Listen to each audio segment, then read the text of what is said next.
I'm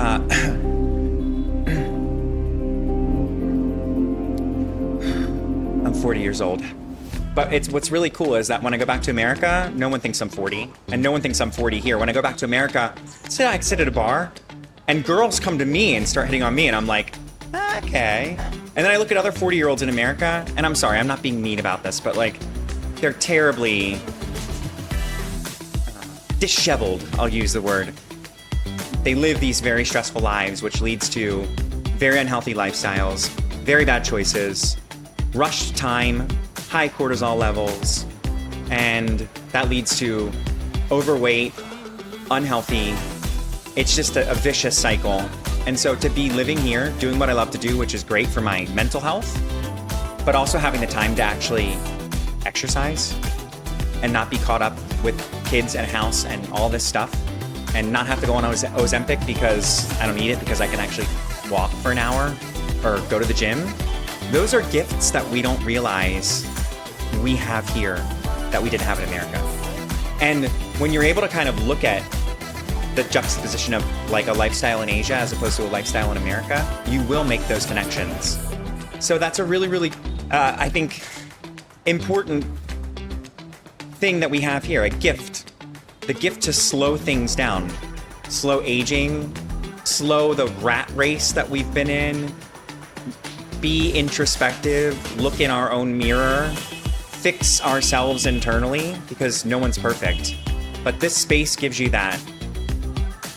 It's almost like time moves slower, and it allows you to kind of look around, as opposed to continually just like a horse with blinders on, just focusing on money, money, money, money, money, or like, what do I, new house, new car, do I look like, have to be like this, have to be like that. No, you have to be like the best version of yourself. But everyone is so busy comparing themselves to everyone around them, right, that they never get a chance to compare themselves to themselves, which I think is a really, really sad thing. So that I'm not saying that like I'm better than everyone or you're better than everyone. That's not the thing. But I'm just saying that we're very lucky to be living here at this time, at this place, and it's offered me a lot of perspective, and it's given me the chance to really, I think, bloom in my own way. So. Xin kính chào quý vị, hôm nay Kyo rất là vui được gặp gỡ với một người vô cùng dễ thương cho một tập tiếp theo của chương trình Chat và Travel. Đó chính là Tracy May! Wait a minute, buddy. This is my show. Hi, everyone, and welcome to another edition of Chat.Travel. My name is Tracy May, and as you can see, we are once again at the Endless Summer Bar on the roof of the beautiful Wink Riverside Hotel in Da Nang, and I am here with a very special guest.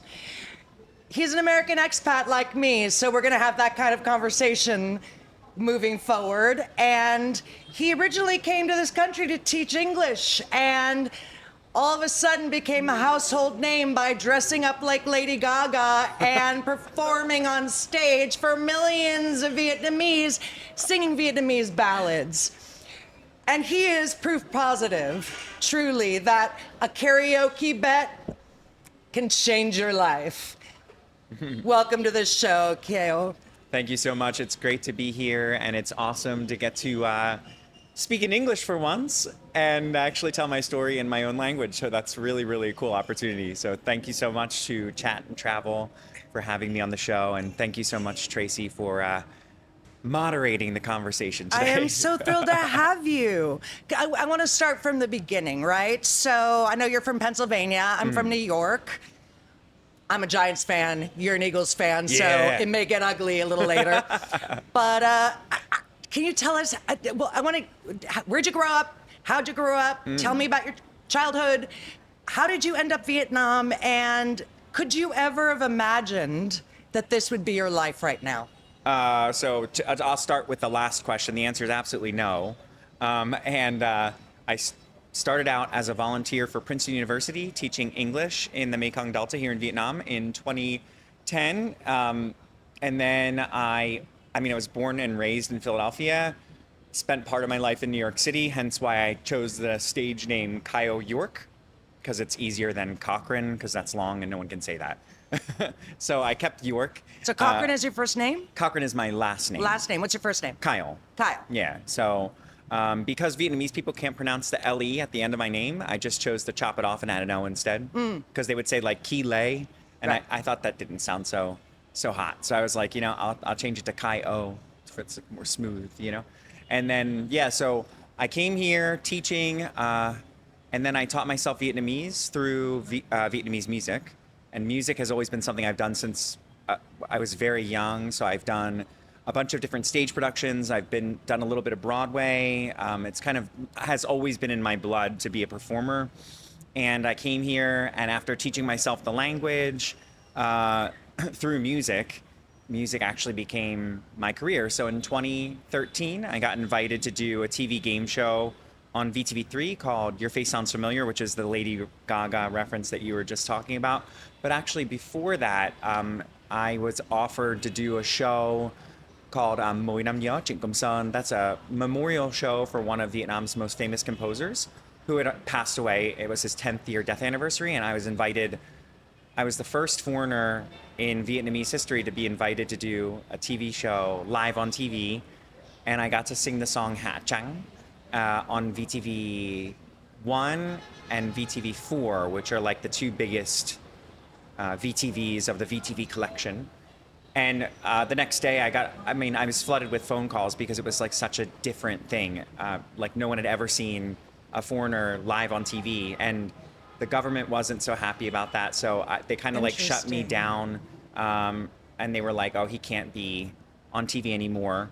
I fought for about 2 years, and I was still just kind of singing in like coffee shops and stuff like that, just for the fun of it.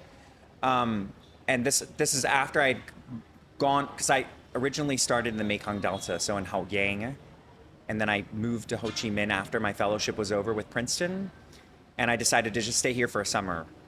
And all of the other fellows had gone away, so I was like really sad and lonely. So I decided I would start singing in coffee shops, and that's kind of how one thing led to another. And then from there, a talent scout came in. They said, "Oh, we're doing this game show on TV. It's called Your Face Sounds Familiar, and it's a TV impersonation game show. So you each week you do the show. You have 1 week to become the performer that pops up on the screen." So I was like, yeah, I'll do it totally. You know what I mean? Because it's totally up my alley. Like it's musical theater. You've got to act like someone else. It's like all that kind of stuff. So I was on the show, and by the third episode, I was like walking in the streets, and people were like, "Oh my God, it's you from the show! It's you from the show!" And I was like, "What?" And I didn't realize that it pretty much immediately made me almost famous overnight, and It was really overwhelming. And I was like, I don't know what to do, because at the time my Vietnamese wasn't as good as it is now by any stretch of the imagination. It was still pretty good, but it wasn't like it is now. And a lot of people, like journalists were calling me, people were calling me. It was like really overwhelming. So I met this friend of mine, well, ex-friend. Happens. Yeah. So he became my manager. And he said, "Oh no, I'll just as friends, I'll like take care of you, make sure you're all good and stuff like that." And I was like, "Yeah, okay." So he started fielding the phone calls and helping me out and stuff like that. And we worked together for about 10 years. And I had an assistant, and I had quite a fine collection of assistants working with me. I had someone that was doing my social media, someone that was doing my personal attending to, and just kind of like a little nest built around me to kind of keep me, you could just call it a cage if you want to, as I'm sure you know. No idea what you're talking about. Yeah. So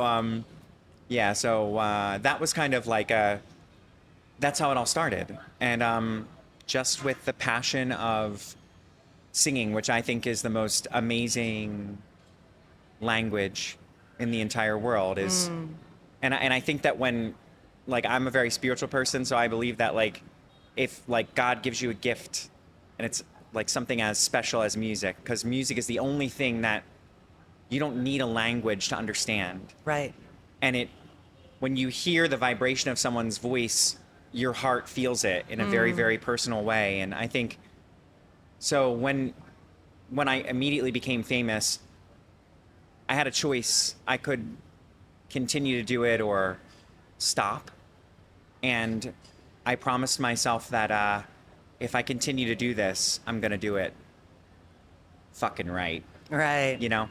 And I decided Amen, brother. Yeah. And I decided that from that day forward, when I did become famous, which was not my choice, that was the choice of the people. And so I was like, okay, now I'm a person of the people, and now I'm going to be sure that I fulfill all of my job duties 110% and make sure every performance that I do is blow out of the water, amazing, clear Vietnamese, engaging with the audience, because I personally believe that being a singer is being a storyteller. You're actually telling the story of a composer who wrote that story for whatever reason. It's your job to manifest that story and tell it again through music. So that's really what makes it's the difference between like a singer and an entertainer. Because in that moment when you're telling the story and you're engaging the audience, that's when they really see what music is really about. So I decided to, like, with all of my being,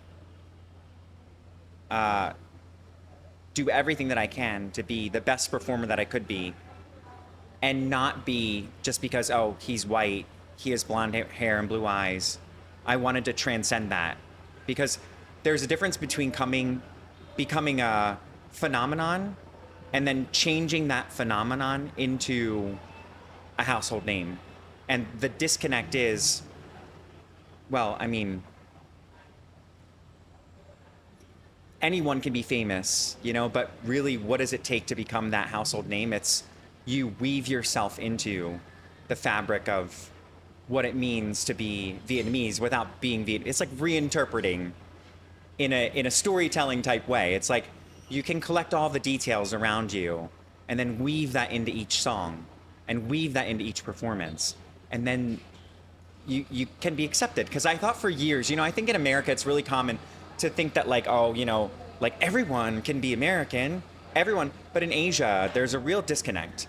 It's really an us and them kind of a story. You might disagree, but I've seen this. It's usually like you can know only so much, and then once you get to a certain point, the excuse is, oh, you wouldn't understand because you're not Vietnamese. Right. But when you're somebody that had the opportunity like me to kind of go all throughout the country, see all these amazing things, meet all these amazing people and not so amazing people, you really do understand. So then it becomes, how do I convince these people around me that I actually do understand? Because I understand their language, right? So it's the key to getting super close to anyone is understanding their language, right? And that goes for anybody, and even in a relationship, you know, understanding a person requires that you understand their love language or what they need from you to sort of complement. So I kind of thought, okay, well, I juxtapose the look of an Asian. I'm completely not Asian, as you can clearly see.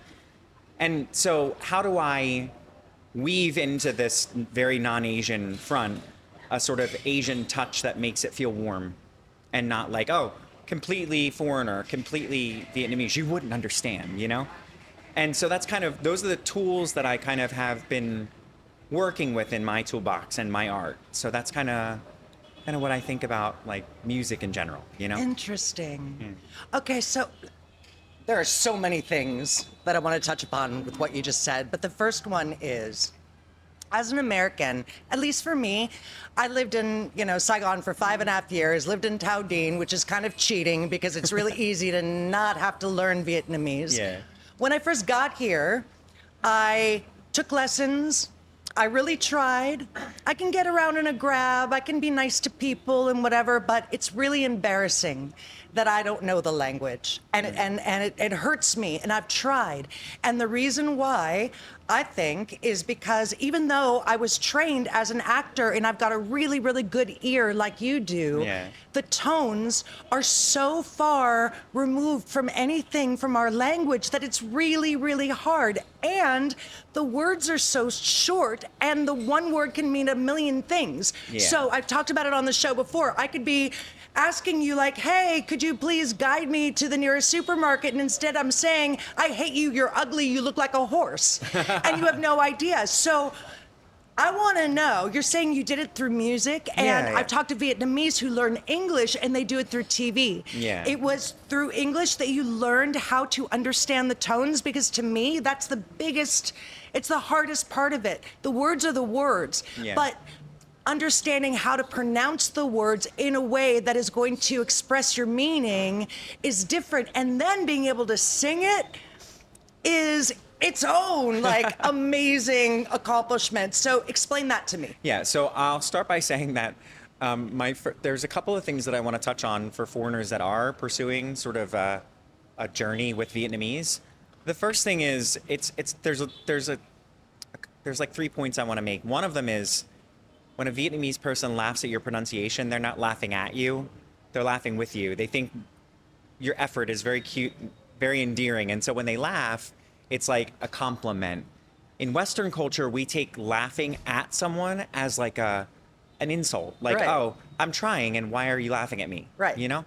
We're very, very like Because we're very insecure. self-conscious. Yeah, Right. yeah. But in Asian culture, especially here in Vietnam, I mean, they love when you speak a little bit of Vietnamese, and even if it's a little bit wrong and they giggle, it's like a warm kind of friendly, like, oh, look, like they're trying. That's cute, you know? So that's the first point.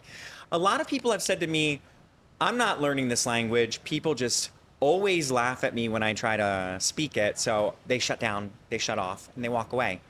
And that's fair. I'm not going to say, you know, I can't convince a person to do anything they don't want to do, but I can explain from their perspective what's actually happening, right? That's the first thing. The second thing is, in Western language, we communicate through the movement of our voice up and down based on the words that we choose to speak to another person. Right. In Vietnamese, people use the music of the tones of Vietnamese to convey meaning. So the reality of it is that the tones become more heavily weighted and more important than the words do, because once you get the tonal structure down, it's just a drag and drop after that. Every word that you say in Vietnamese is pronounced exactly as it's written. It's not like you're reading the word like garage or, you know, it's Tomato. Yeah, it looks exactly as it's pronounced. There's tons of English words that aren't the same, because our language borrows words from German, from French, from so many other different languages. It's kind of like a pidgin language. It's a bunch of different things all at once.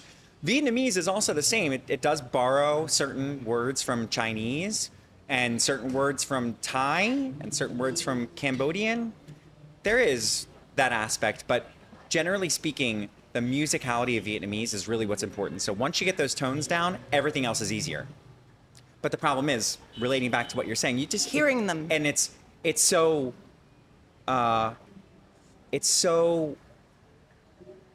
like there's a tiny difference, and if your ear doesn't catch it, you do say a completely different word, you know? So that's that's the biggest challenge, is getting the sound where it needs to be, and then putting the words into the sounds. I mean, do you think that you had an advantage on being able to learn it because you're a musician? I'm sure that I did. Yeah. So I think if you're a musical person, it comes much easier, because it is a very musical language. Yeah, It really does. Completely, yeah. It's completely that way. So yeah, being a musician gives you an advantage in a lot of ways, I think. Wow. Yeah. And how long did it take you to really conquer the language? Because you sing ballads.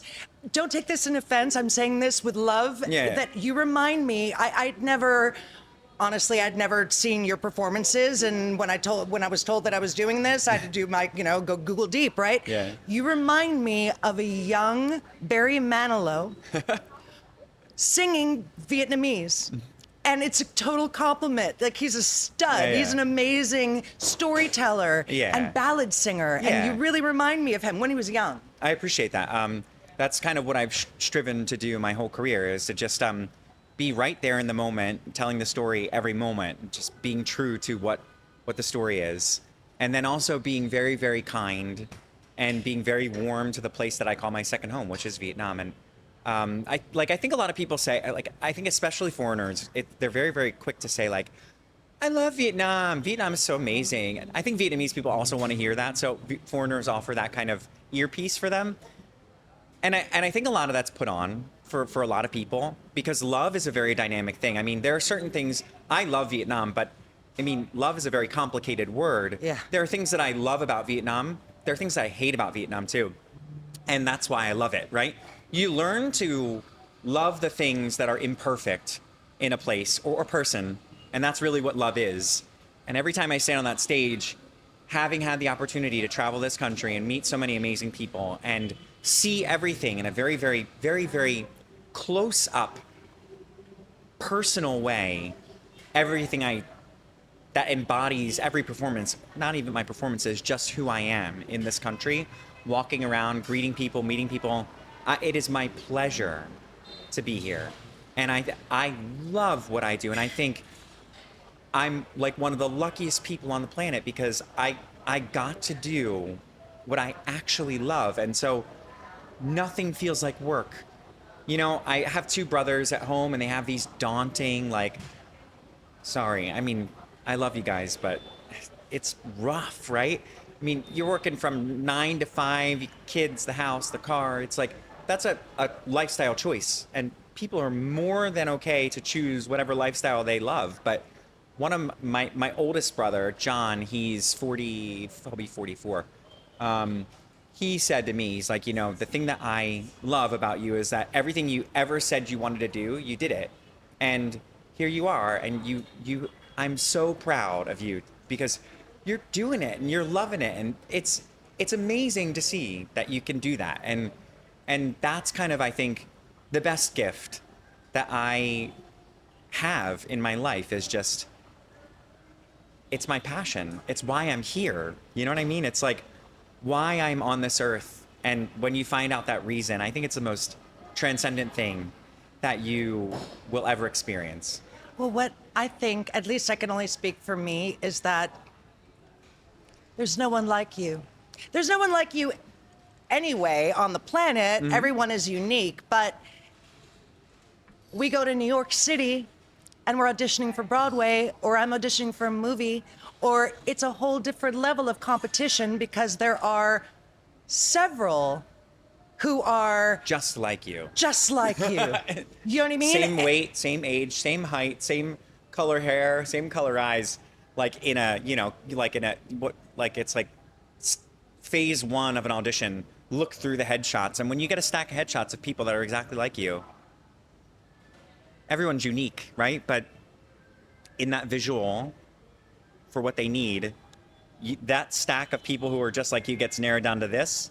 And then you get, yeah, you know what I mean? It's 100%. It's a tough industry. But like, what's so amazing to me about Vietnam, and again, like, I don't know if you agree, but for me, you know, it's not like I blend. So, you know what I mean? Like, I stick out like a sore thumb. If you've got personality and you have tenacity and you have vision and you're not afraid, yeah, and you know what you want.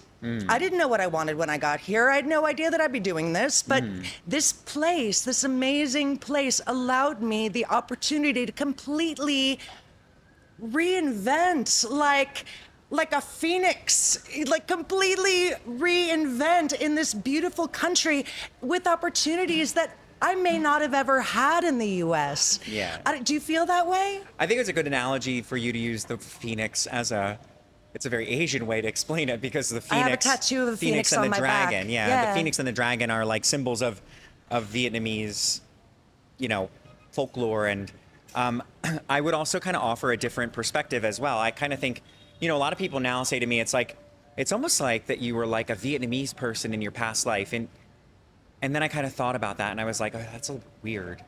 Maybe that's kind of true because when I first got here, and I wasn't meant to come here, actually, my fellowship, I was supposed to be placed in a Bollywood film studio, volunteering at a Bollywood film studio. But at the time, the Taj Hotel had just got bombed. So Princeton stopped sending fellows to India. And they were like, all we have left is Vietnam, but we think you'd be a really good fit. And it kind of like looking back on it, I kind of think, who thought I'd be a good fit? Like the program, or was it like the universe pulling me here, you know? And when I got here, I felt this like really, really sense of odd familiarity. And it really freaked me out.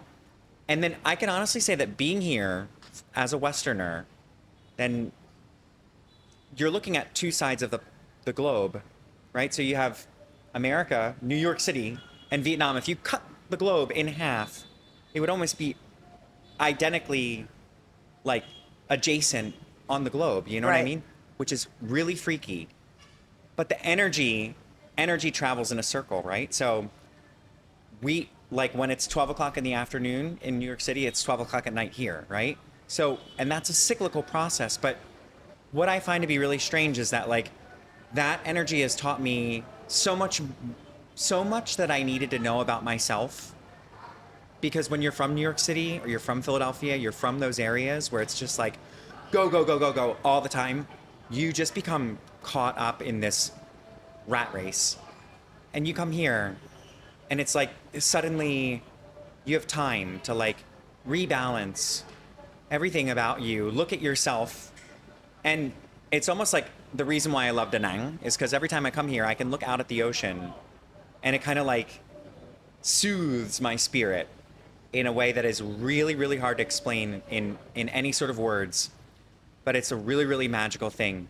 And I feel really, really lucky to have the perspective from the other side of the globe.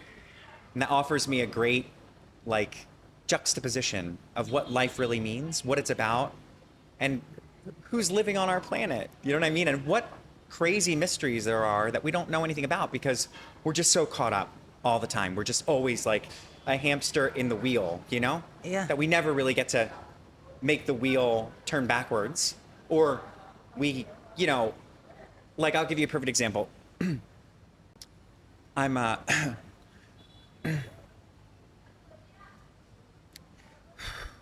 40 years old.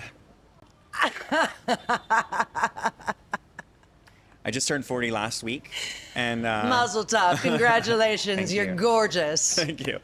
And but it's what's really cool is that when I go back to America, no one thinks I'm 40, and no one thinks I'm 40 here. When I go back to America, say I can sit at a bar, and girls come to me and start hitting on me, and I'm like, okay. And then I look at other 40-year-olds in America, and I'm sorry, I'm not being mean about this, but like, they're terribly disheveled. I'll use the word.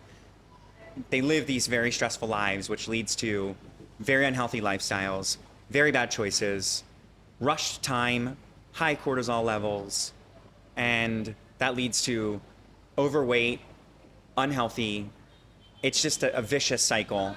And so to be living here, doing what I love to do, which is great for my mental health, but also having the time to actually exercise and not be caught up with kids and a house and all this stuff, and not have to go on Ozempic because I don't need it because I can actually walk for an hour or go to the gym.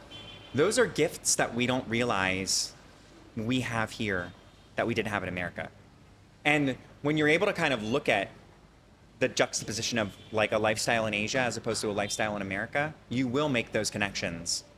And then when someone says in America, well, I'm just so busy, I have no time, you kind of think, well, it's kind of an excuse, isn't it? I mean, if you wanted the time, if you wanted to make the time, you'd make the time. Because time is the only currency we have that we're never getting back, right? So you can always make the time. In fact, even like the moment we're sharing here is us making time. We're never getting this back, you know? Right. So that's a really, really, I think, important thing that we have here, a gift. The gift to slow things down, slow aging, slow the rat race that we've been in, be introspective, look in our own mirror, fix ourselves internally, because no one's perfect. But this space gives you that. It's almost like time moves slower, and it allows you to kind of look around as opposed to continually just like a horse with blinders on, just focusing on money, money, money, money, money, or like, what do I, new house, new car, do I have to look like, have to be like this, have to be like that? No, you have to be like the best version of yourself. But everyone is so busy comparing themselves to everyone around them, Right. that they never get a chance to compare themselves to themselves, which I think is a really, really sad thing. So that I'm not saying that like I'm better than everyone or you're better than everyone. That's not the thing. But I'm just saying that we're very lucky to be living here at this time, at this place, and it's offered me a lot of perspective, and it's given me the chance to really, I think, bloom in my own way. So I could not agree with you more. Honestly, I say it all the time.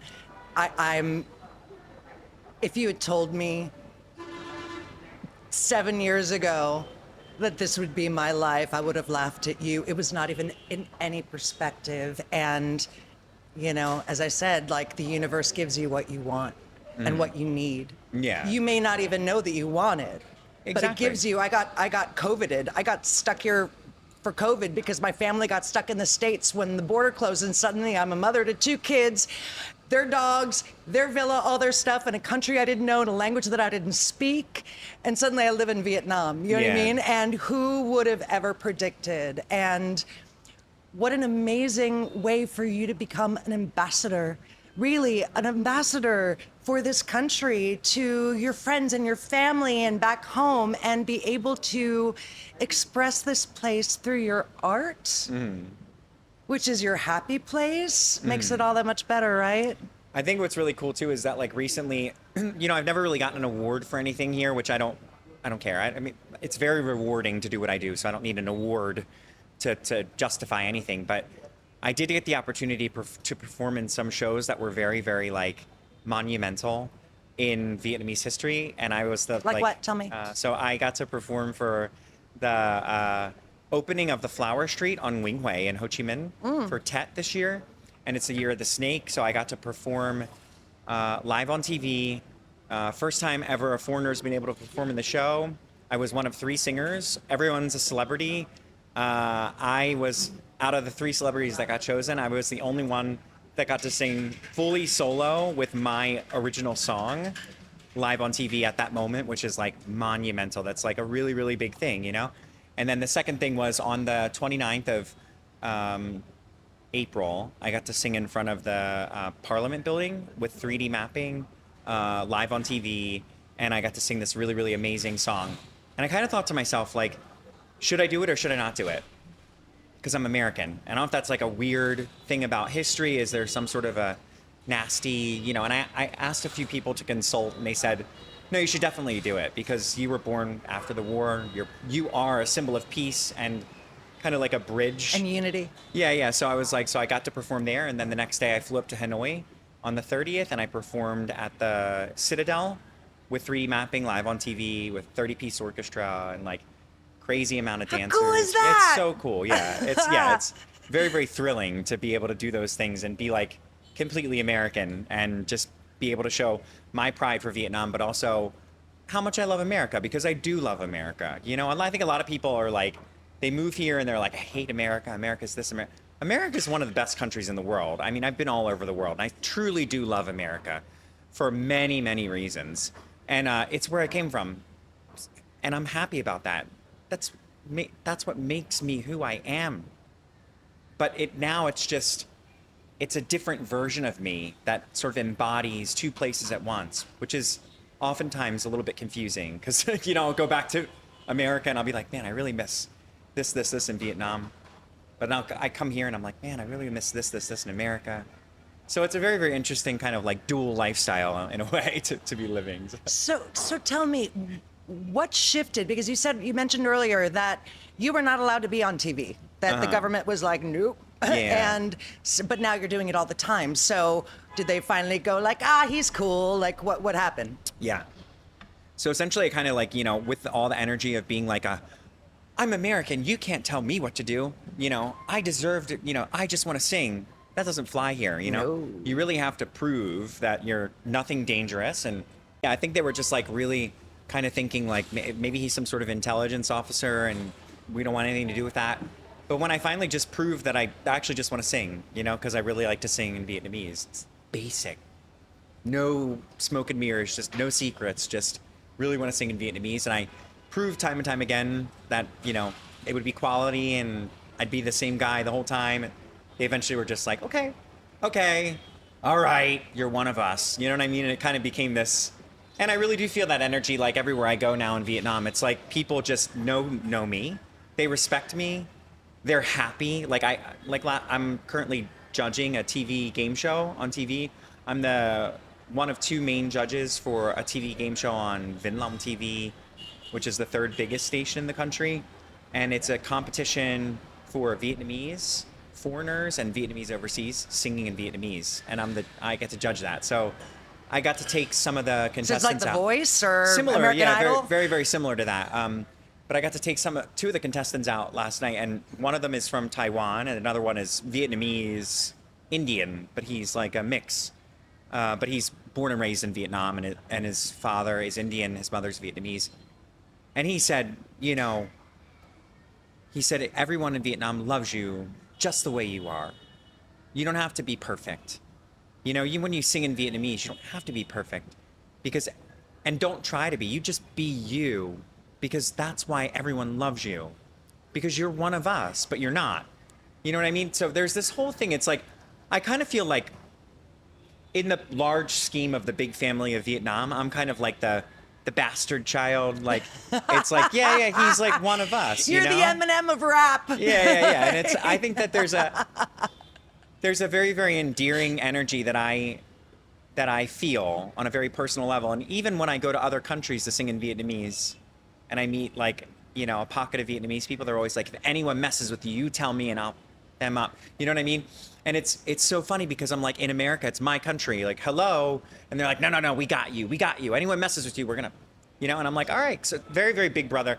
There's this certain level of comfort and protection that I feel anywhere I go in the world where there are Vietnamese people. I'm like, yeah. And there's this connection, and it's a really, really personal thing. And I think it's pretty amazing. It's a pretty amazing feeling. Oh, that's incredible. All right, let's get into some of your music. So, you prefer singing ballads. Does that come from your musical theater background? And don't you also translate these like iconic Vietnamese songs into English? Yeah. Who's hearing it in English? Are you like, is it spreading to the US, to Europe, to like, tell me? I think that idea of spread is a really interesting concept because, I don't think you really know who you touch with music until you meet the people that actually tell you that you've touched them through the music that you sing. When you're an artist, you're kind of just focusing on singing and producing material and hoping that like someone hears it and like, really getting into the musicality of things. But then you have people who say like, like I got on the back of a Grab because my driver was on vacation, and the Grab driver says, you're Kyo York, right? I said, yeah. He's like, do you know your song, Kicha Yadi?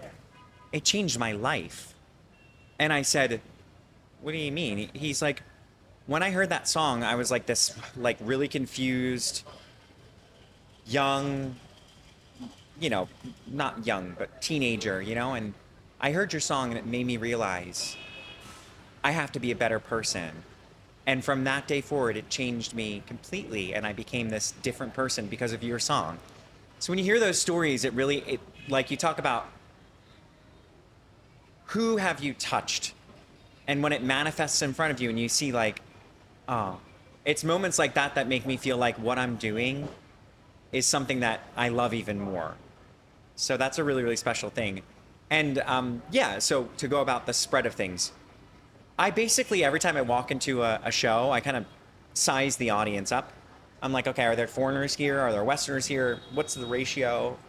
I always want to give a performance that can be heard by all ears. So that was sort of my inspiration for wanting to take famous Vietnamese pop songs and translate them to English and then sing them in both languages, because I wanted that to be a tool for the Vietnamese people to, first of all, hear their favorite songs in English for a different twist. And I'm one of those people that's like, I'm almost like a grammar Nazi, kind of really good at literature kind of guy. So if it rhymes in Vietnamese, it has to rhyme in English. And it won't if you go word for word, right? Well, yeah, but there's a way to make it work. Right. And there are a number of other different tools that I use that I can't reveal on camera because then I'd lose work. No, I'm just kidding. It's like I'm very, very by the book with my translations because I want them to be like exact. So I'm very, very careful when I translate a piece. And it's also a way for me to continue to show this sort of bridge of cultures, right? English and Vietnamese, and making it more accessible And so I think it's been really cool. I've been able to take those songs and sing them across the world in various different spaces, and they've gotten a lot of great. And it's almost like being a scientist in a literature lab. You know what I mean? I get to kind of take all of this, jumble it up, and recreate it in a very, very accessible way for not only, young kids, but old people, middle-aged people. I try to really kind of butter the whole age range so that there's something for everyone. And I don't know. I think I've been good at doing that. I think it's Yeah. worked. So Amazing. And you've traveled, you've talked about traveling all over Vietnam. Is there a specific place that you've been that has really inspired your music or inspired a song? I mean, I think I know it's going to sound like really cliche, but I think every place in Vietnam inspires me in a different way. And I'm really, really happy that I get to sing in like traditional Vietnamese music as well from all three different parts of the country. So when doing that, I have this really, really great image of like what is in that area that would have inspired that song, and I'm able to re-envision it and then add that to my music. It makes it more realistic and truthful, because it's like, when you sing about love and you've never been in love, you can sing about it, but when you've been in love and you've been out of love, when you sing about love, there's a different, I want to say, like, weight when you sing it, because you know the emotion and you understand it on a very deep level. So when you sing about it, it's much more rich, it's more profound, and it's more truthful. And the same is the case here in Vietnam. I'm very lucky because I've been able to go all over Vietnam. So when I sing a song like Hello Vietnam, which I've sung 1,000 million times on TV, on big stages, everywhere, in the bathroom, hanging upside down, I don't know. Yeah, like so many different places. But when I sing a song like Hello Vietnam, it like resonates through my entire body because I've seen everything in Vietnam for the most part. And so I have this very, very good, rich, colorful picture of what Vietnam is. And so when I sing it, I feel like I have more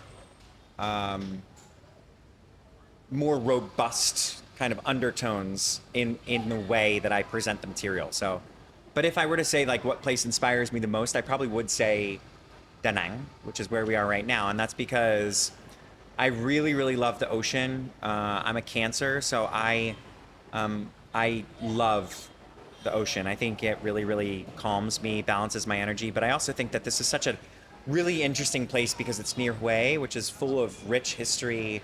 There's mountains, there's the river, and there's the ocean, and there's Hoi An not very far. So it's this really amazing place. And back in the day, and even now, there's the Cham people, and there are various different ethnic minority groups that are living throughout this area. And so it provides for a really rich tapestry of architecture, history, great nightlife and shopping, kind of more shallow, like bar scene, but also it's sort of all tied up and brought together in this area. And it's really just spacious, beautiful, calm, well-balanced. And it's just a visually beautiful place, and it's also very soul-soothing. So I think, I've always sort of been gravitated towards Da Nang specifically. But if I were to say, like,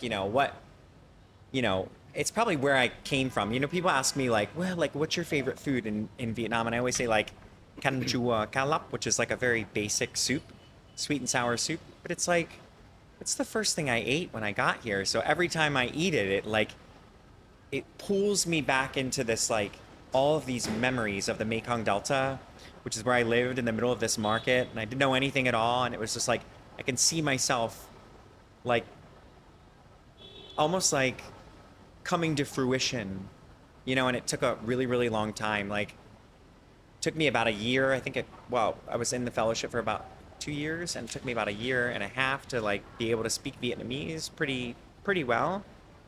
But it was so Do you think in difficult. Vietnamese now? Yeah, it's completely. So it's like it's like my brain track switches. So when I'm talking in Vietnamese, it's completely in Vietnamese. There's no need to think in English. So you don't do the translation in your brain anymore? Nope. We got to hang out more, man. You got to rub off on me. Right? That's amazing. I gotta ask, what does your family think about all this? Like, So, when I became famous, it would have been about like 2014, 2015, that sort of time frame. I told my family I was famous, and they were like, "Ah, yeah, sure, okay." And my 2016, yeah, 2016, my brother came over, my oldest brother, John, uh, and like walking down the street, and all these people just like, "Can I take a picture? Can I take a picture? Can I take a picture?" And my brother's just like, "What are you?" And then I was at the time I was on what are tour. Yeah. you? Time I was on a tour, so we got to like be on the tour with me, and I'm still actually the face of Vietjet Air, the Skyboss service. So if you open the in-flight magazine, it's my face, or if you go to the airport and you see the Skyboss logo, you'll usually see me as well. And so at the time I was on the side of several of their airplanes, like big, and so we're going on tour. No, wait a minute. Your face was on the side of a Vietjet airplane? Yeah. Several. What a several, trip. Yeah. So we're going on this Vietjet plane, and we're like walking down the what do you call that? The chute, and like to the right of the door is my big face, and my brother like looks at me and he's like, "What is this? Like, you're on the side of an airplane, you know?" And it's like, and it was like at that moment that he really realized that like, big deal. It was like I was a big thing, because I'm not a person that needs the attention. I don't do this for the fame. I never did it for the fame, and fame just came to me. It wasn't like I went looking for it. Right. That's a really, really great gift to have, because it humbles me on so many levels. It's like, I kind of just think I'm a guy that likes to sing. That's how I see myself. Other people see me as this like big thing, but I'm a very, very, very, very normal. Like extreme. I'm not normal. Okay, no one in this industry is normal, but normal-er, because I'm very human. I'm very tangible. I'm very touchable. I'm very relatable, I think, and I've kept it that way because I don't think there's a need to strut your peacock feathers if there's nothing to strut. Like, you are who you are. You sing the way you sing. People love you. Be you. Be true. And then the rest works for itself, I think. And it's been an important step in my journey to just be completely human the whole way through. It's like, sit down, buckle your seatbelt, and enjoy the ride. And then when you're on the stage, you can do the things that performers do. But it's almost like, it's like I have a split personality. It's like I'm Kyle Cochran, but I'm also Kyo York. What's important for a performer is that they don't allow their persona to overcome the human that they are. I call it my drag. Yeah. I call it my drag. And it's like, you obviously weave elements of your personality, you, the real you, into the persona that you portray on TV. But you don't allow yourself to forget who you are. And that's a really, really important thing, because I think when people are like, oh my God, it's Kyo York, it's Kyo York, it's Kyo York. Start believing their own press. People can really, like, well, in Vietnamese they call it bận sao, which means like, it's like star sickness is what it translates to. It's like, oh, you just think the whole world has to bow down to you because you're a star. I've never, ever been that way, and I will never be that way, and thank God, because I come from a very blue-collar working family, not well off, just hard-working people, and every person I see, I respect them, because they're doing the best that they can, and they're being the best version of themselves for that specific screenshot time frame that we're in. Everyone requires the respect of everyone around them. And I think that's been the most important thing for me. The people that do the lighting or the camera or the people that are sweeping the stage, without those people, you don't get to stand where you're standing. Right. So guess what? When you have the chance, yes, turn to them and say, thank you so much for what you do. Look them in the eye and say, thank you so much for everything that you do. Everything that you do and everything that you did to make this performance amazing. Without you, I couldn't have done this. That's what performing is about. It's the collective of a group of people behind a force like an entertainer. But without those people, you are standing in the dark alone. And so that is so important, I think, in entertainment, but in life, you know? And where do you see yourself in 5 years? I don't do the 5-year plan. I don't even know where I'm going to be tomorrow, let alone 5 years. I always think of it this way. I'm here today, and I'm lucky to be here today. I'm still lucky to be doing what I'm doing. I've got a lot of really, really great opportunities ahead. Let's hope I can make those opportunities a reality with the love of the Vietnamese people, with my energy that I have as a performer. I just hope that every day I get to live doing what I love to do and being loved for doing it. That would be like a dream. And so hopefully in 5 years, when I'm invited back to Chat.Travel, we can have a different kind of conversation. But I kind of see that 5-year journey as, in Vietnamese, there's a very famous phrase, là nói trước bước không tới. This means like, if you say something first, you may not meet that goal. So don't basically don't put expectations on yourself too soon. Right. Just do you, or work don't hard. jinx it. Yeah, don't jinx it. Exactly. So no 5-year plan. You know, I just hope that I get to keep doing this for a very, very long time and enjoying what I'm doing in it. That would be my dream for the 5-year plan. All right. We're going to wrap it up soon. I've got one more question for you. Okay. You know, I mean, we both know what's happening in America right now. And so many, you and I were very, very lucky to be able to get out and see the world and live in this beautiful country. And, you know, for me, a lot of my friends thought that I was insane. They're like, you're going where? You're moving where? Like, but now they see my social media and they see all this stuff that I'm doing. And they're like, oh yeah, we get it. But now a lot of Americans, or, you know, from all over the world, they're trying to find that next place. What advice would you give to someone who needs to start over, to have the courage to start over, whether it be in their career, whether it be location, whether it be in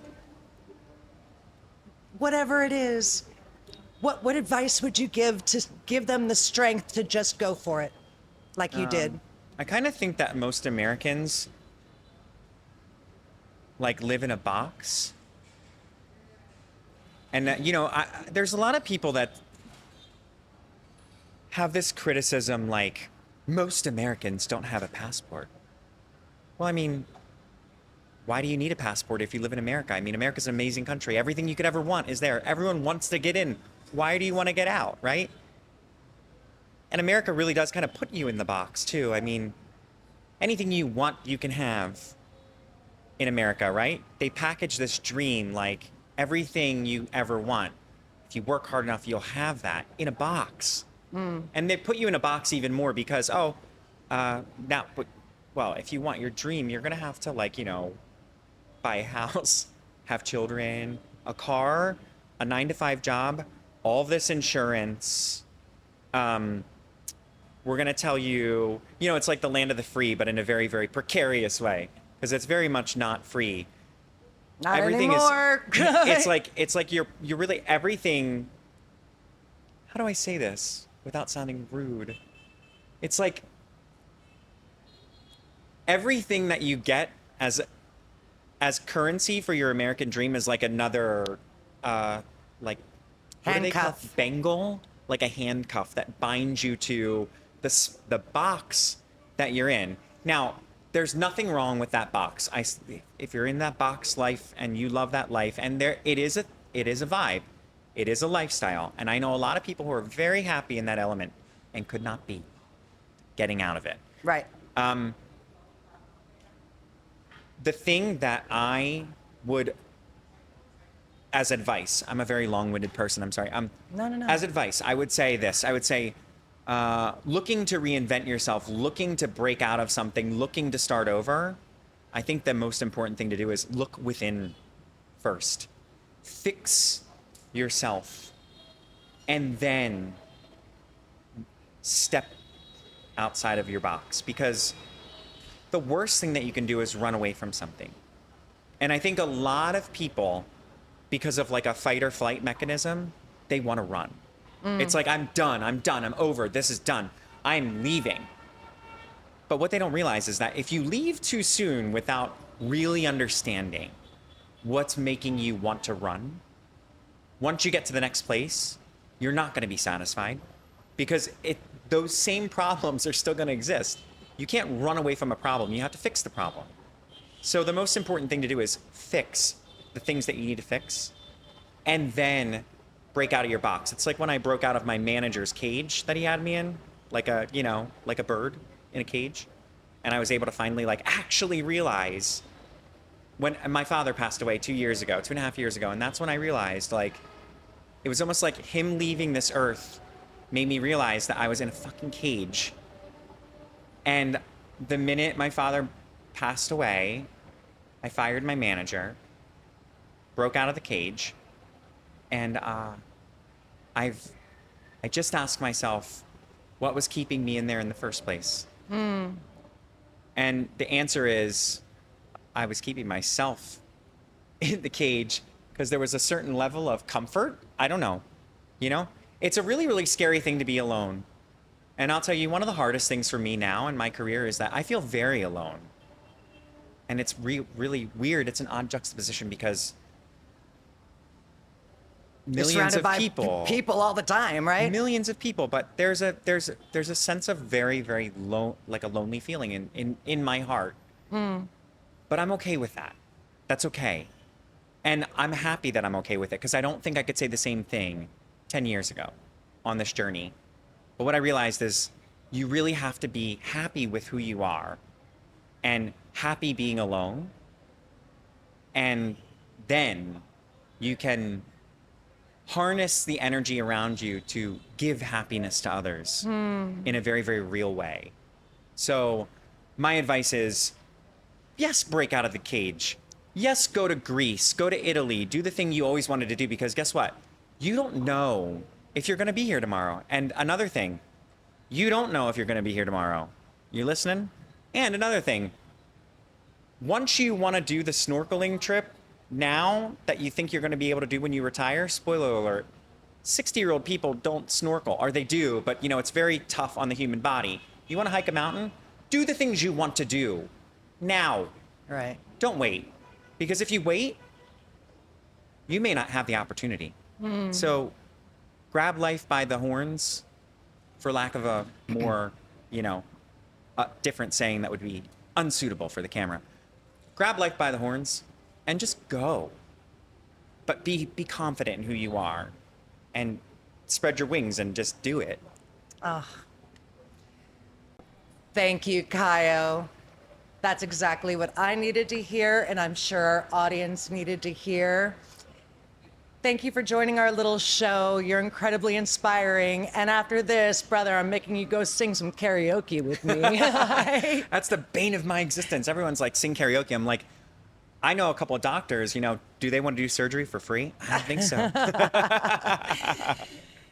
Thank you again. Thank you all for watching Chat.Travel. I'm Tracy May. Have an incredible rest of your day. Thank you guys so much for having me and wish you all the best of luck. And I hope that Chat.Travel gets bigger and better and spreads far and wide so that you can hear amazing stories from amazing people. Thank you. Thanks, guys.